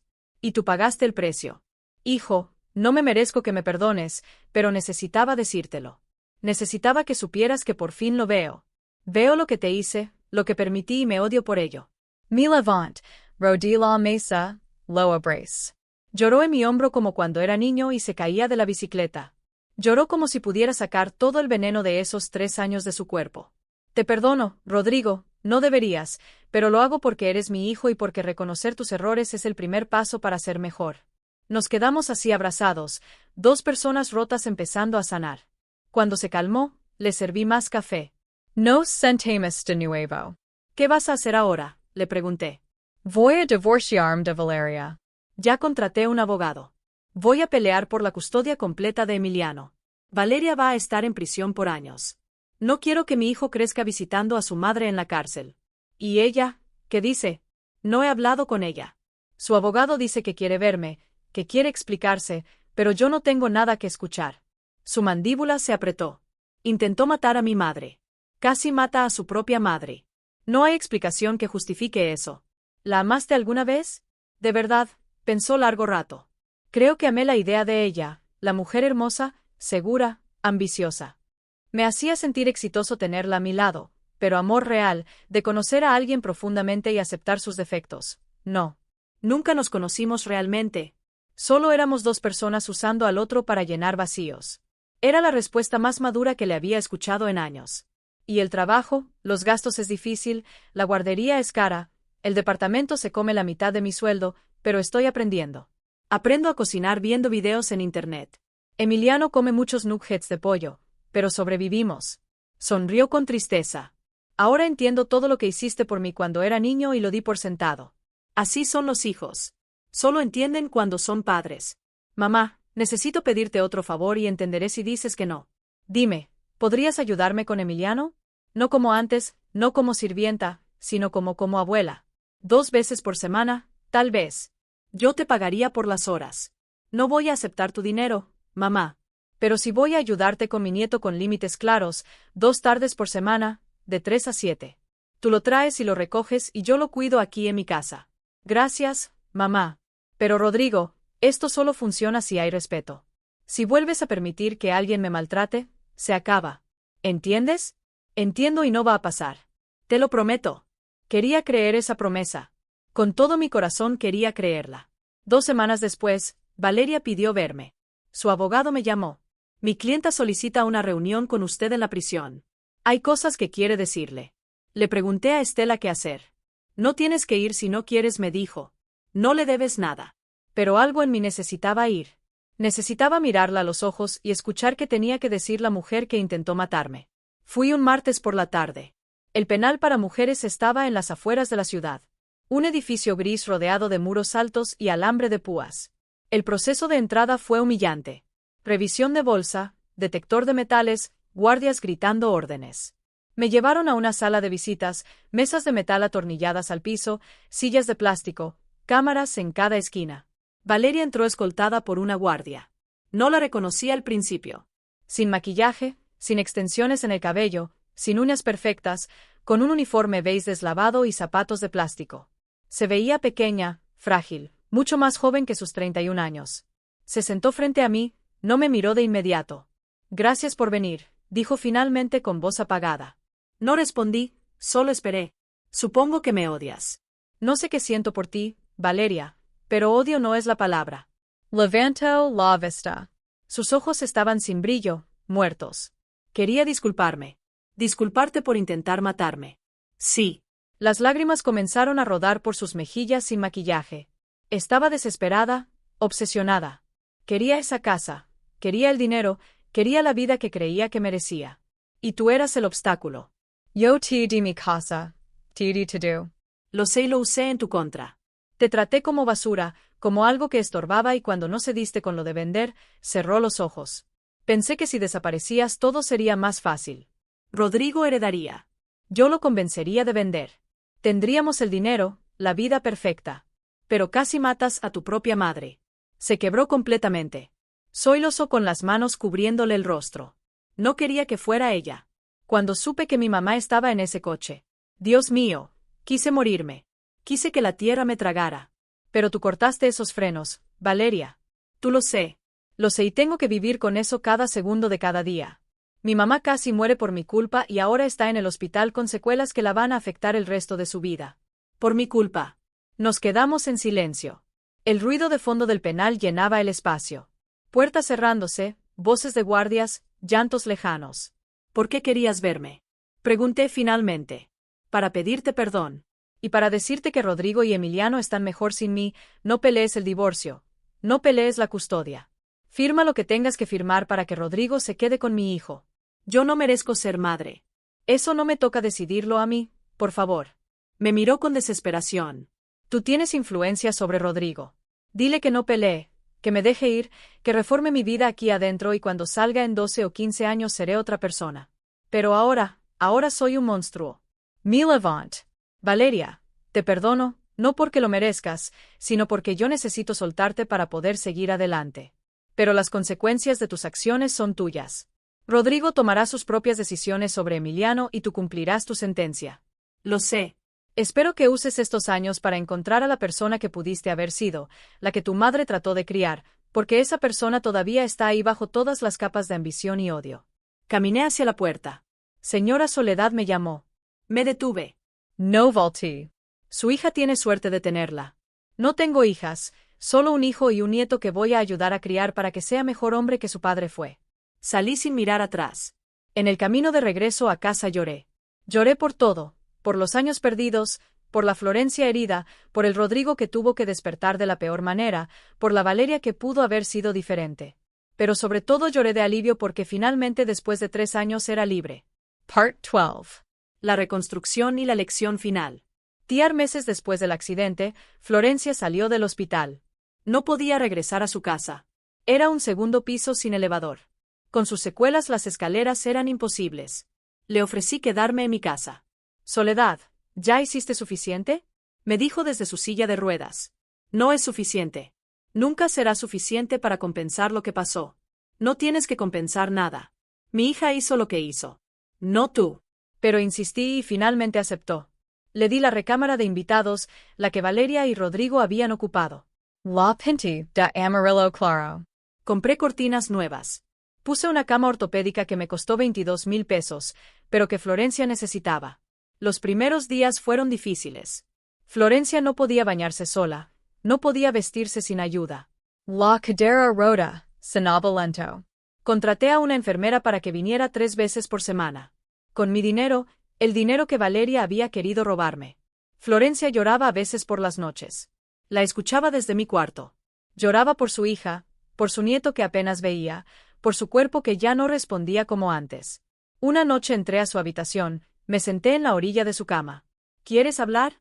No hay nada que decir, solo estoy triste. Tienes derecho a estarlo. Mi hija va a estar en prisión por 12 años. Mi nieto va a crecer sin madre y yo voy a quedar coja para siempre. Los doctores dicen que voy a necesitar bastón el resto de mi vida.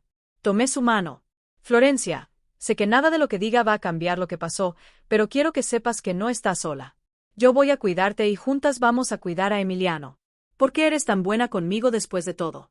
Porque las dos somos madres que amamos a personas que nos fallaron y porque merecemos una segunda oportunidad de hacer las cosas bien. Lloró en mis brazos esa noche y algo entre nosotras sanó. Rodrigo traía a Emiliano 2 veces por semana, como acordamos, pero pronto se volvió 3 veces. Luego 4. Mamá, ¿puedo dejarlo el sábado también? Tengo que trabajar horas extra. Claro, hijo. Emiliano y yo nos volvimos inseparables. Le enseñé a hacer tortillas, pequeñas, chuecas, pero hechas por sus manitas. Se las comía orgulloso. Florencia, desde su silla de ruedas, le leía cuentos. Su voz suave llenaba la casa de ternura. Abuela Flor la llamaba Emiliano y a mí a Ole. 2 abuelas, un nieto, una casa que volvía a llenarse de vida. Los meses pasaron. Florencia mejoró lentamente. Empezó a caminar con andadera, luego con bastón. Nunca recuperó su movilidad completa, pero recuperó su dignidad. Empezó a cocinar de nuevo tamales, los mejores que había probado en mi vida. Mi abuela me enseñó la receta, me dijo mientras extendíamos las hojas de maíz. Decía que los tamales se hacen con amor o no se hacen. Los vendíamos los fines de semana en el mercado local. Tamales de Doña Flor y Doña Sole, decía el letrero que Emiliano nos ayudó a pintar. No era para hacernos ricas, era para que Florencia sintiera que aportaba, que no era una carga. Ganábamos 3.000, a veces 4.000 pesos por fin de semana. Florencia insistía en darme la mitad. Es tu casa. Tus gastos si tú eres mi socia y mitad. Sonrió una sonrisa genuina que le iluminaba el rostro. Un año después del accidente, Rodrigo llegó con una noticia. Mamá, conocí a alguien. Mi estómago se tensó. Sí. Se llama Patricia. Es maestra de kinder, donde va Emiliano. Ese es diferente a Valeria. Es humilde, amable y quiere conocerte. Lo contes to do. Todo le conté sobre Valeria, sobre lo que pasó, sobre cómo fallé como hijo y no salió corriendo. Dijo que todos merecemos segundas oportunidades. Me gusta esa mujer y ni siquiera la conozco. La conocí el domingo siguiente.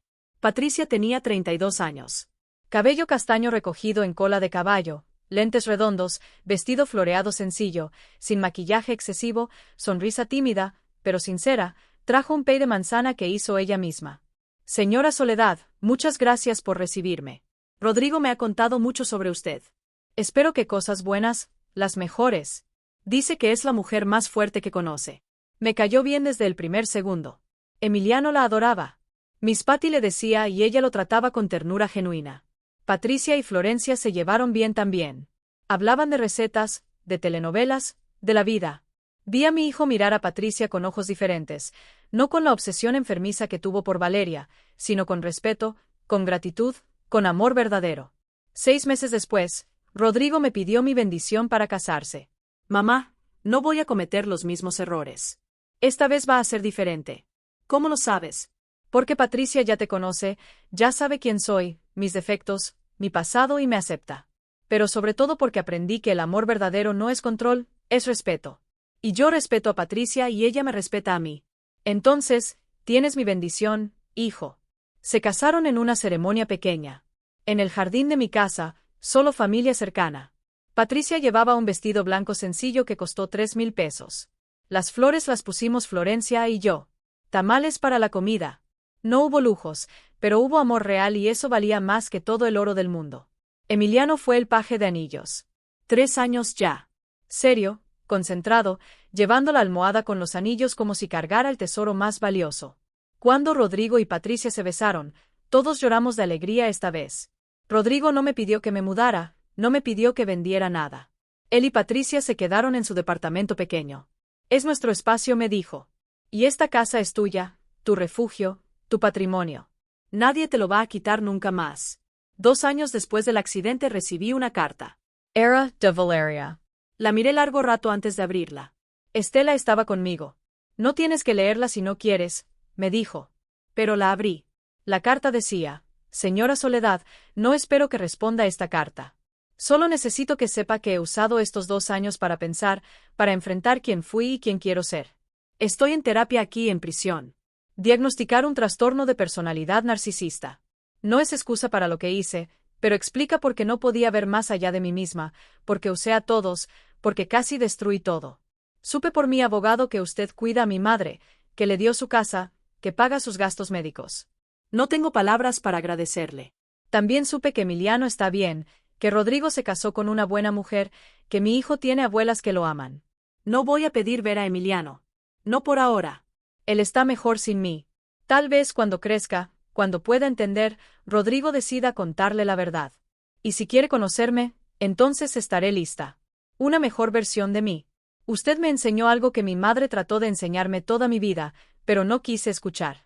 La verdadera riqueza no está en lo que posees, sino en quién eres cuando nadie está mirando. Gracias por perdonarme cuando no lo merecía. Valeria, doblé la carta, la guardé en un sobre, no la tiré, pero tampoco la respondí. Algunos perdones se dan, Otros simplemente se sostienen en silencio. 3 años después del accidente, en una tarde de octubre, estaba sentada en el jardín de mi casa. Tenía 71 años ya, el cabello completamente blanco, más arrugas, pero más paz. Emiliano llegaba con un triciclo nuevo. Patricia regaba las bugambilias. Florencia tejía un suéter en su mecedora, el bastón recargado a su lado. Rodrigo preparaba carne asada. Mi casa olía a hogar de nuevo. Canela, la perra que adopté hace 2 años, dormía a mis pies. Una pastora alemán rescatada que alguien abandonó. Como yo casi fui abandonada. Miré todo, procesé todo. Había perdido 3 años de mi vida en manos de personas que no me valoraban, pero recuperé mi dignidad, mi casa, mi paz y encontré una familia nueva en lugares inesperados. Florencia, que llegó como víctima y se quedó como hermana.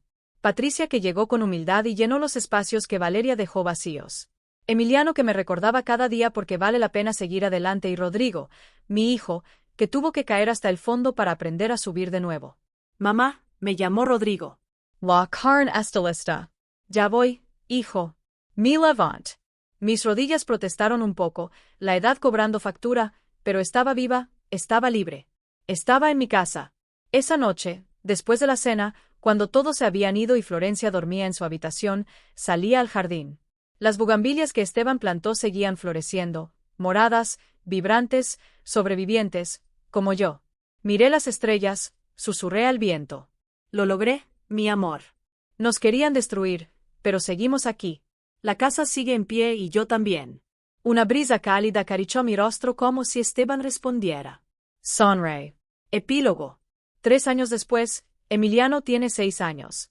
Ahora va en primero de primaria, saca buenas calificaciones, juega fútbol los sábados. Cada viernes viene a dormir a mi casa. Florencia y yo le hacemos quesadillas de flor de calabaza que devora en segundos. Le encanta que le cuente historias. No, la mía todavía es muy pequeño para entender. Pero historias de su abuelo Esteban, de cómo construimos esta casa, de cómo plantamos cada árbol del jardín. Algún día esta casa será tuya, le digo. De verdad, abuesole, de verdad, pero tienes que prometerme algo. ¿Qué? Que siempre vas a valorarla, que nunca vas a olvidar que las casas no son solo paredes, son recuerdos, son amor, son las personas que las habitan. Te lo prometo y le creo. Rodrigo y Patricia tienen una niña ahora.